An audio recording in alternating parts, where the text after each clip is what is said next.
Welcome to Sikshatan. Today we are going to discuss about class 9 physics, starting with the chapter 1, motion. In this chapter we shall discuss about the basic definitions of rest, motion, and what comes as a result of rest and motion. So here we start with the definition of rest. When a body does not change its position with respect to its surrounding with passing instants of time, the body is said to be in the state of rest. When a body changes its position with respect to its surrounding with passing instants of time, the body is said to be in the state of motion. So with these two definitions, we shall look into the concept who is giving this very statement and what are the key words. Actually, the concept of rest and motion, or definition or description of rest or motion, it is given by an observer. It is given by an observer. It is the observer who observes whether a body is in the state of rest or a body is in the state of motion. So both rest and motion are the mechanical description of a body given by observer. While discussing rest and motion, we have to take into consideration few keywords, and these few keywords will let this definition into a comprehensible, measurable concept which will work out to understand the rest and motion in better way. What are the keywords over here? The keywords are body, position, surrounding, and time. And in this definition of motion also, body, position, surrounding, and time. So in both the definitions, rest and motion, we find the keywords body, position, surrounding, and time. With these keywords, we shall try to understand quantitatively how to describe rest and motion. So let's take the first keyword, body.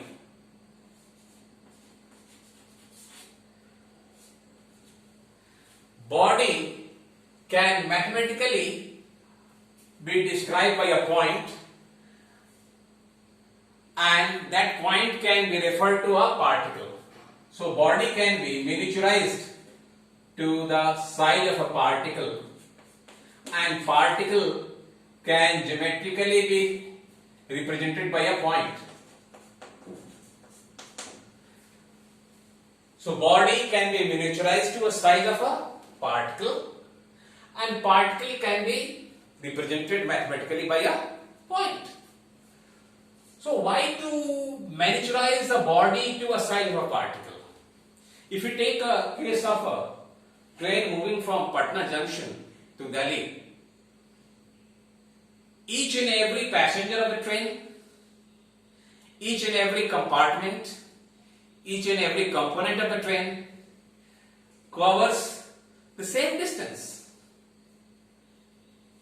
So whether it is a train which is moving as a whole, or a passenger which is moving as an individual, or a nut or bolt of the component of the train moving, so we can miniaturize a body to a size of particle, and particle can mathematically be represented as a point, and this helps us to understand the rest and motion in terms of quantitative measure.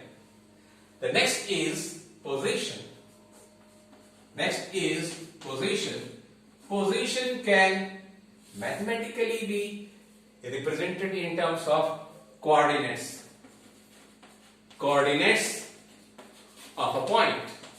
For the sake of simplicity, we shall take into consideration only Cartesian coordinates. Only Cartesian coordinates, that is x, y and z coordinates. And even for simplicity, we shall restrict our discussion only up to 2 dimensions. The third point is surrounding. But we can go for surrounding. Surrounding can have a mathematical parallelism to a coordinate system. Coordinate system. Coordinate system. And when it comes time, we have to be very much clear that when we say time in physics, it always refers to an interval of time, large or small, but not to an instant of time. So here the time is referred to interval of time. Interval of time. Now with these 4 points in our hand, we can understand the concept of rest and motion coming beyond the limits of abstract discussion. Coming beyond the limits of abstract discussion. So what rest and motion really is? So we have body miniaturized to a size of particle. Particle can be considered to be a point. Position, it can be mathematically be represented by coordinates. Surrounding, it can be represented by coordinate system. Time, here it refers to time interval. Now we shall increase our discussion to a further level by taking the simplest example of a coordinate system, that is 2-dimensional coordinate system, x-axis, y-axis, and this is the origin, and at origin, what is there? Observer. Here is the observer, and what he has with him is a clock. What he has with him is clock. Now the observer looks at a particle P, as a particle P, whose coordinates are at the instant time P1, whose coordinates are x1, y1, and at the next instant the same particle P, next instant T2, the position becomes at point B, whose position coordinates are x2, y2. So this is the way in which we can understand the rest and motion. How? Suppose we have a observer's diary. And he observes his observation. So what is his observation? Here the observer observes and records his observation, and then he concludes.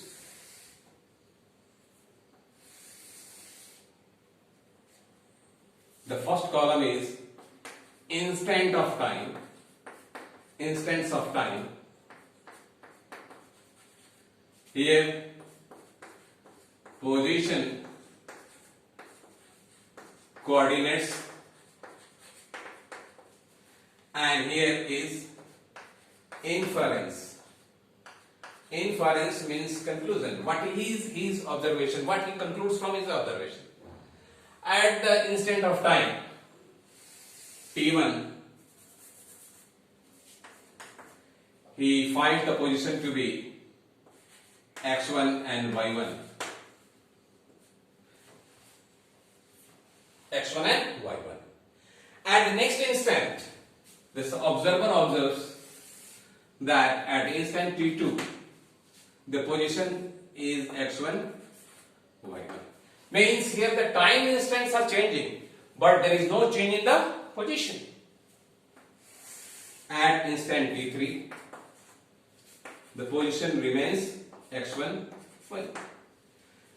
So with these observations, what will be the conclusion? What will be the inference? What will be the conclusion made by the observer? Inference of the observer. Observer will make his inference in terms the position of the particle P does not change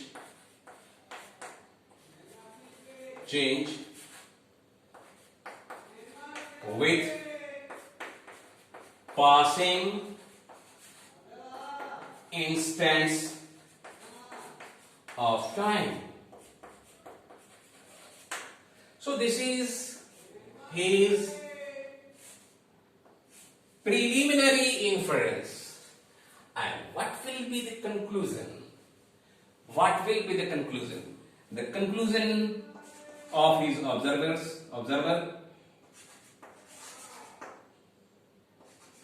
conclusion of the observer, the particle P is in the state of rest. The particle P is in the state of rest. If the observer makes an observation for a moving body, his observation table will be somewhat like this.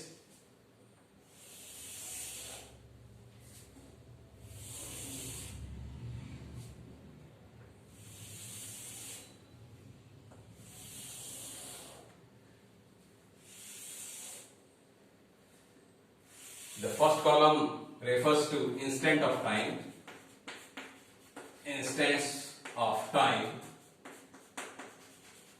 The second column, position, coordinates,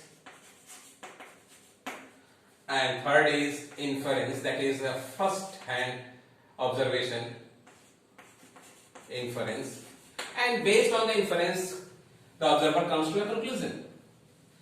The first observation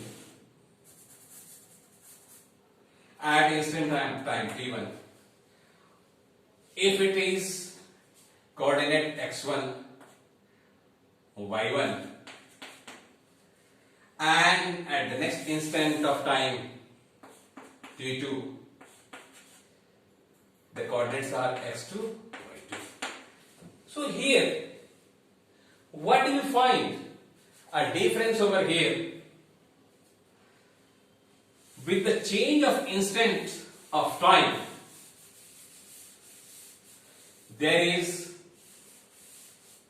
change in the position.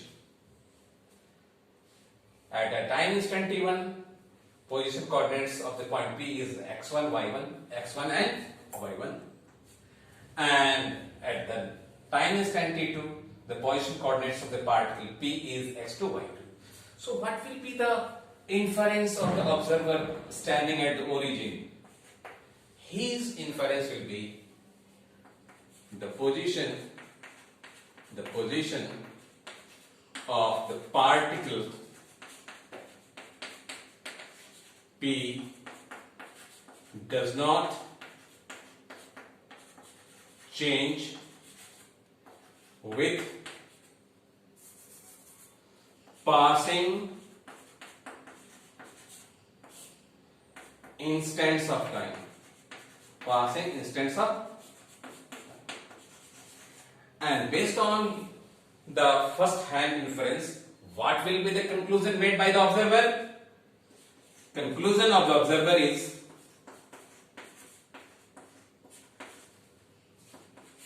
the particle P is in the state of motion. The particle P is in the state of motion.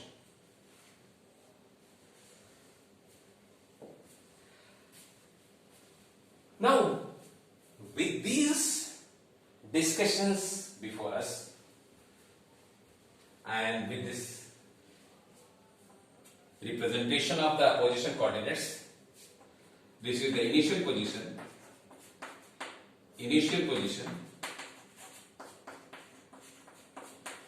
and at the instant t2, this is the final position. Now let's concentrate more about motion. Let's concentrate more about motion. As a result of motion, what do we find? With the passing instant of time, the position is changing. The initial position of the particle P having coordinate x1, y1, and the final position of the particle P at the instant t2 is x2, y2. So as a result of motion, what do we get? What do we get as a measurable physical quantity? As a measurable physical quantity, as a result of motion, what do we get?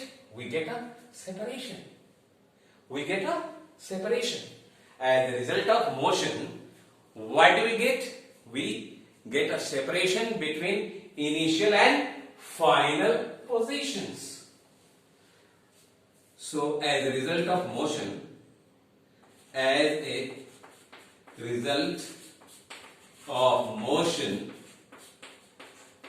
of the particle P, we get a separation between